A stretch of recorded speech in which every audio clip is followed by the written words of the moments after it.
Bonjour à toutes et à tous, j'espère que vous allez bien.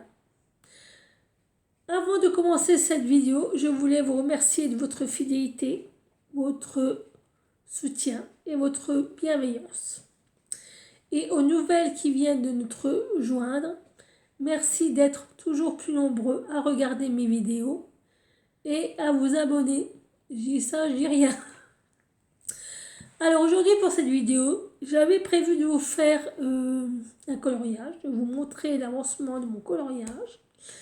Mais en ce moment, avec le temps qu'il fait dehors, je dois bien avouer que je suis un peu phlegmatique,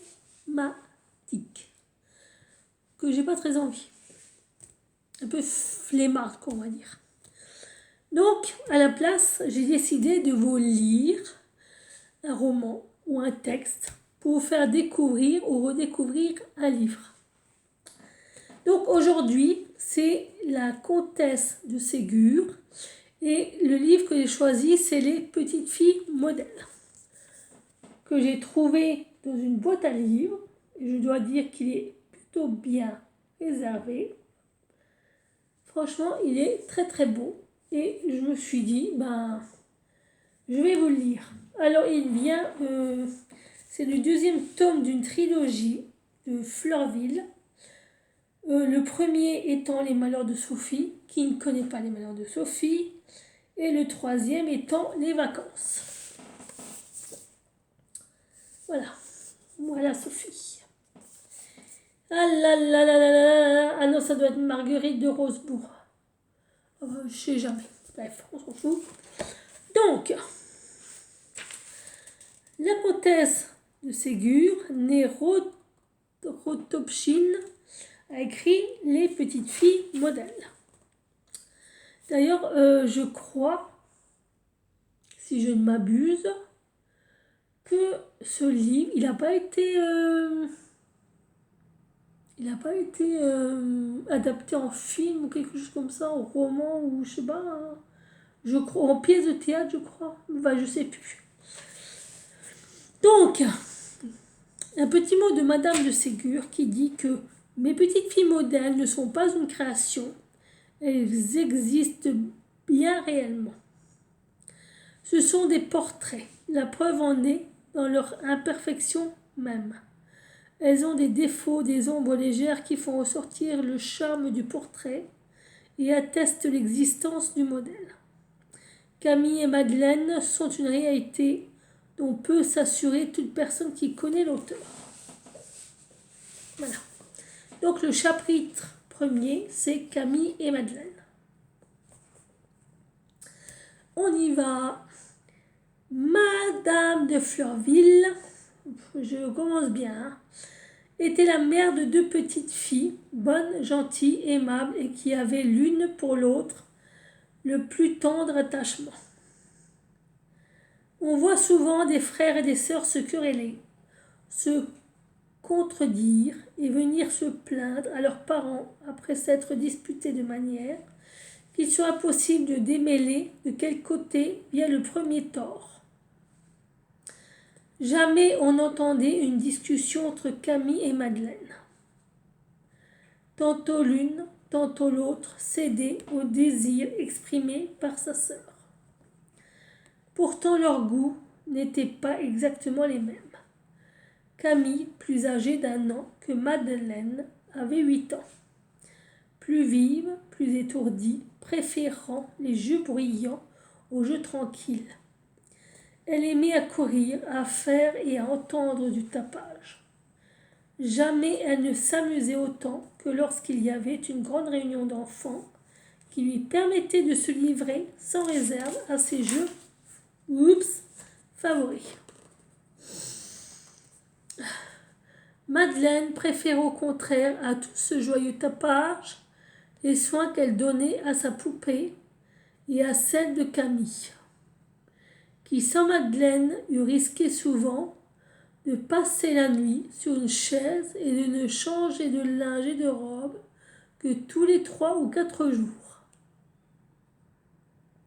Mais la différence de leur goût n'empêchait pas leur parfaite union. Madeleine abandonnait avec plaisir son livre ou sa poupée dès que sa sœur exprimait le désir de se promener ou de courir. Camille, de son côté, sacrifiait son amour pour la promenade et pour la chasse aux papillons, dès que Madeleine témoignait l'envie de se livrer à des amusements plus calmes. Elles étaient parfaitement heureuses, ces deux petites sœurs. Pardon, ces bonnes petites sœurs. Et leur maman les aimait tendrement. Toutes les personnes qui les connaissaient les aimaient aussi et cherchaient à leur faire plaisir. Chapitre 2, la promenade, l'accident. Ça commence bien. Un jour, Madeleine peignait sa poupée. Camille lui présentait les peignes, rangeait les robes, les souliers, changeait de place les lits de poupée, transportait les armoires, les commodes, les chaises, les tables. Elle voulait, disait-elle, faire leur déménagement, car ces dames, les poupées, avaient changé de maison. Ensuite, on a des dialogues. Donc là, quand je vous dis Madeleine, c'est que c'est Madeleine qui parle. Madeleine, je t'assure, Camille, que les poupées étaient mieux logées dans leurs anciennes maisons. Il y avait bien plus de place pour leurs meubles. Camille, oui, c'est vrai, Madeleine, mais elles étaient ennuyées de leur vieille maison. Elles trouvent d'ailleurs qu'ayant une plus petite chambre, elles y auront plus chaud. Madeleine.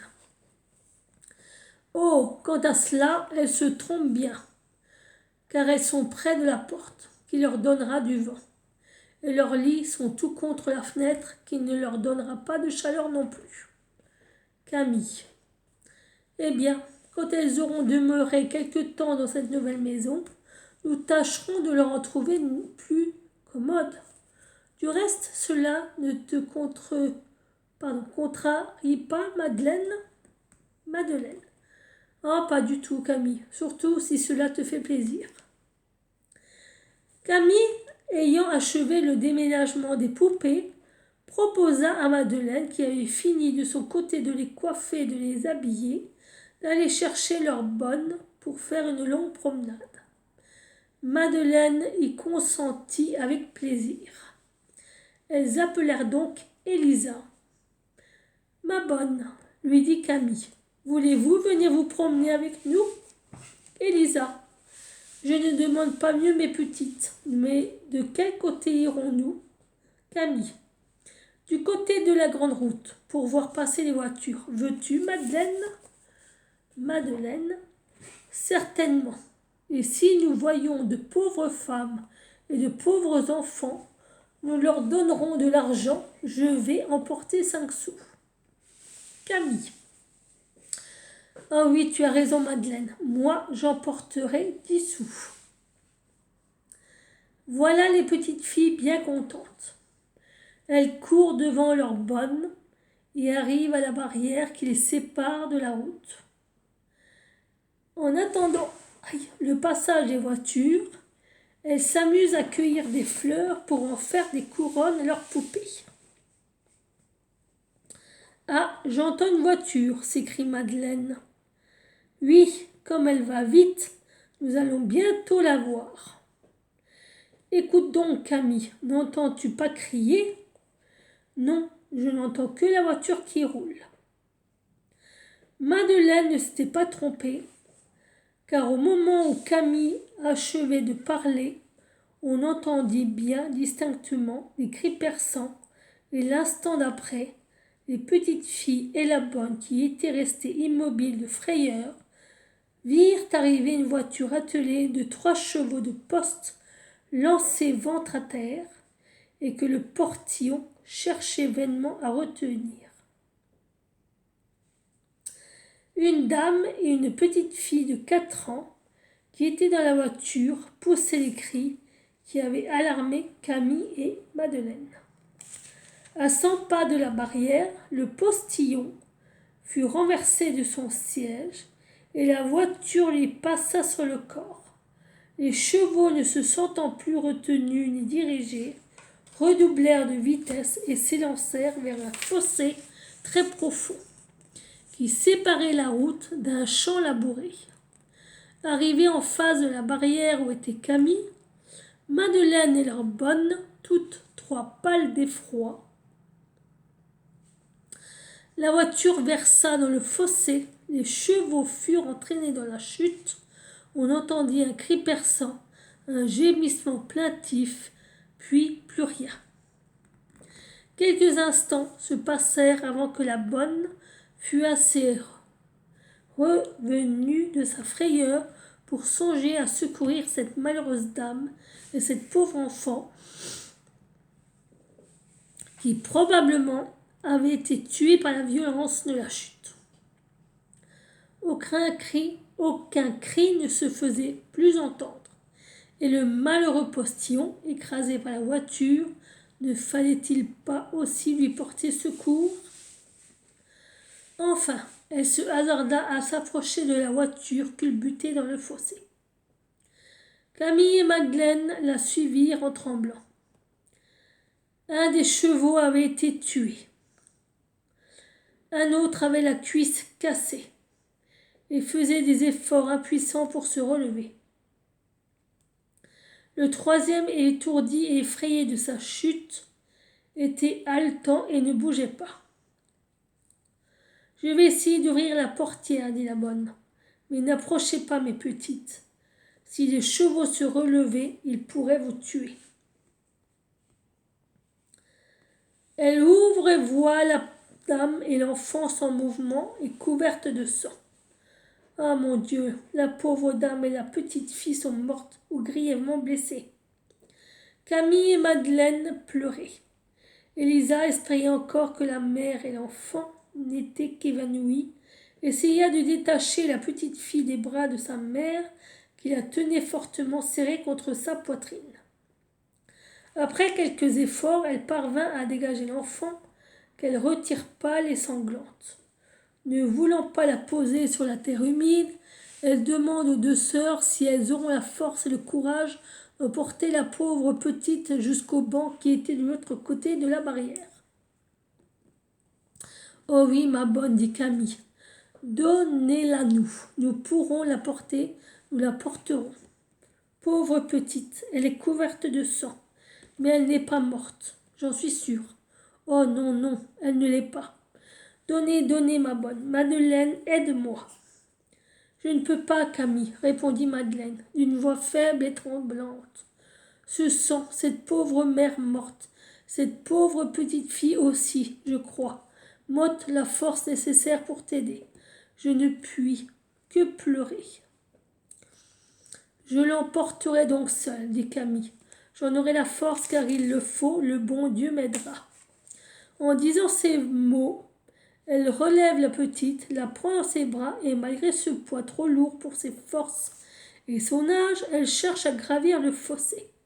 Mais son pied glisse, ses bras vont laisser échapper son fardeau lorsque Madeleine, surmontant sa frayeur et sa répugnance, s'élance au secours de sa sœur et l'aide à porter l'enfant.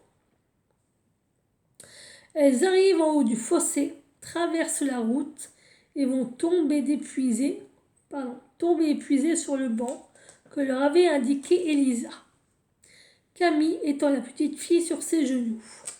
Madeleine apporte de l'eau qu'elle a été chercher dans un fossé. Camille lave et essuie avec le mouchoir le sang qui inonde le visage de l'enfant et ne peut retenir un cri de joie lorsqu'elle voit que la petite fille n'a pas de blessure. « Madeleine, ma bonne, venez vite. La petite fille n'est pas blessée, elle vit, elle vit. Elle vient de pousser un soupir, oui, elle respire, elle ouvre les yeux. » Madeleine accourt. L'enfant venait en effet de reprendre connaissance. Elle regarde autour d'elle d'un air effrayé. « Maman, dit-elle, maman, je veux voir maman. »« Ta maman va venir, ma bonne petite, répond Camille en l'embrassant. Ne pleure pas, reste avec moi et avec ma sœur Madeleine. »« Non, non, je veux voir maman. Ces méchants chevaux ont emporté maman. Les méchants chevaux sont tombés dans un grand trou. Ils n'ont pas pu emporter ta maman, je t'assure. Tiens, vois-tu. Voilà ma bonne Élisa. Elle apporte ta maman qui dort.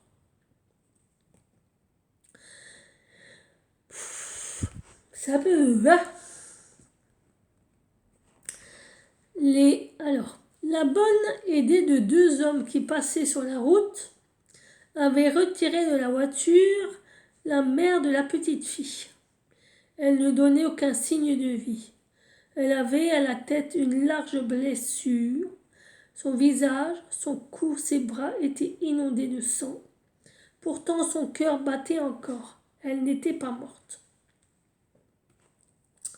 La bonne envoya un des hommes qui l'avait aidée avertir bien vite Madame de Fleurville d'envoyer du monde pour transporter au château la dame et l'enfant, relever le postillon qui restait étendu sur la route et dételer les chevaux qui continuaient à se débattre et à ruer contre la voiture. Désolée. L'homme part. Un quart d'heure après, Madame de Fleurville arrive elle-même avec plusieurs domestiques et une voiture, dans laquelle on dépose la dame. On secourt le postillon. On relève la voiture versée dans le fossé. La petite fille, pendant ce temps, s'était entièrement remise. Elle n'avait aucune blessure. Son évanouissement n'avait été causé que par la peur et la secousse de la chute. Je vais boire un coup parce que j'ai soif. Je suis désolée. Oh, ça sèche la gorge. De crainte qu'elle ne s'effrayât à la vue du sang qui coulait toujours de la blessure de sa mère, Camille et Madeleine demandèrent à leur maman de la ramener à pied avec elle. La petite, habituée déjà aux deux sœurs qui la comblaient de caresses, croyant sa mère endormie, consentit avec plaisir à faire la course à pied. Tout en marchant, Camille et Madeleine causaient avec elle. « Comment t'appelles-tu, ma chère petite ?»« Pardon. Madeleine. Comment t'appelles-tu, ma chère petite ?»« Marguerite. »« Je m'appelle Marguerite. »« Camille. Et comment s'appelle ta maman ?»« Marguerite. »« Ma maman s'appelle Maman. »« Camille. Mais son nom, elle a un nom, ta maman ?»« Marguerite. »« Oh oui, elle s'appelle Maman. » Madeleine, riant. Mais les domestiques ne l'appellent pas maman. Marguerite, ils l'appellent madame. Madeleine. Mais madame qui? Marguerite, non, pas madame qui, seulement madame. Camille, laisse-la Madeleine, tu vois bien qu'elle est trop petite, elle ne sait pas. Dis-moi Marguerite, où allais-tu avec ces méchants chevaux qui t'ont fait tomber dans le trou? Marguerite. J'allais voir ma tante. Je n'aime pas ma tante, elle est méchante.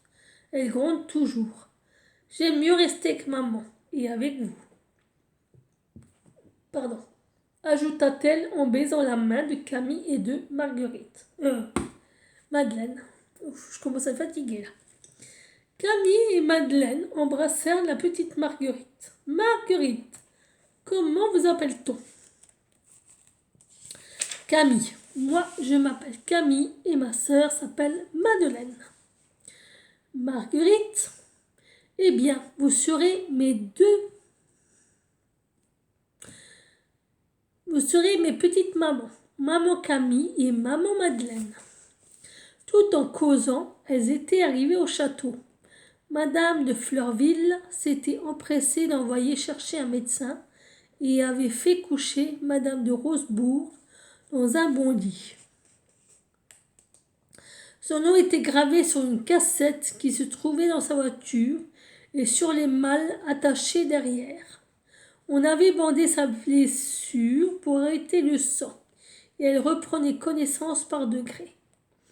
Au bout d'une demi-heure, elle demanda à sa fille qu'on lui emmenât. Marguerite entra bien doucement car on lui avait dit que sa maman était malade. Camille et Madeleine l'accompagnèrent. Pauvre maman, dit-elle en rentrant. Vous avez mal à la tête? Oui, mon enfant, bien mal. Je veux rester avec vous, maman. Non, ma chère petite. Embrasse-moi seulement, et puis tu t'en iras avec ces bonnes petites filles. Je vois à leur physionomie qu'elles sont bien bonnes. Oh oui, maman, bien bonnes. Camille m'a donné sa poupée, une bien jolie poupée. Et Madeleine m'a fait manger une tartine de confiture. Madame de Rosebourg sourit de la joie de la petite Marguerite, qui allait parler encore, lorsque Madame de Fleurville, trouvant que la malade s'était déjà trop agitée, conseilla à Marguerite d'aller jouer avec ses deux petites mamans pour que sa grande maman pût dormir. Marguerite, après avoir embrassé Madame de Rosebourg, sortit avec Camille et Madeleine. Ouh, je vous lis un troisième chapitre. Chapitre 3. Marguerite. Madeleine. Prends tout ce que tu voudras, ma chère Marguerite. Amuse-toi avec nos joujoux. Marguerite. Oh, les belles poupées. En voilà une aussi grande que moi. En voilà encore deux bien jolies. Ah, cette grande qui est couchée dans un beau petit lit. Elle est malade comme pauvre maman. Oh, le beau petit chien, comme il a de beaux cheveux. On dirait qu'il est vivant. Et le joli petit âne. Oh, les belles petites assiettes, des tasses, des cuillères, des fourchettes et des couteaux aussi. Un petit huilier, des salières. Ah, la jolie petite diligence. Et cette petite commode pleine de robes, de bonnets, de bas, de chemises aux poupées. Comme c'est bien rangé. Les jolis petits livres, quelle quantité d'images. Il y en a plein l'armoire. Camille et Madeleine riaient de voir Marguerite courir d'un jouet à l'autre, ne sachant lequel prendre. Ne pouvant tout tenir ni tout regarder à la fois, en posant un, puis le reprendre, puis l'essayer encore, et dans son indécision, restait au milieu de la chambre, se tournant à droite, à gauche, sautant, battant des mains de joie et d'admiration. Enfin, elle prit la petite diligence, attelée de 4 chevaux, et elle demanda à Camille et à Madeleine de sortir avec elle pour mener la voiture dans le jardin. Elles se mirent toutes trois à courir dans les allées et sur l'herbe. Après quelques jours, la diligence versa. Tous les voyageurs qui étaient dedans se trouvèrent culbutés les uns sur les autres. Une glace de la portière était cassée. « Oh mon Dieu !» s'écria Marguerite en pleurant. « J'ai cassé votre voiture, Camille. J'en suis bien fâchée. Bien sûr, je ne le ferai plus. » Camille. « Ne pleure pas, ma petite Marguerite. Ce ne sera rien.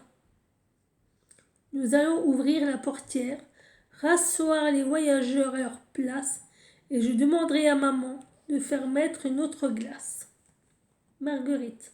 « Mais si les voyageurs ont mal à la tête comme maman. » Madeleine. « Non, ils ont la tête trop dure. Tiens, vois-tu. Les voilà tous remis et ils se portent à merveille.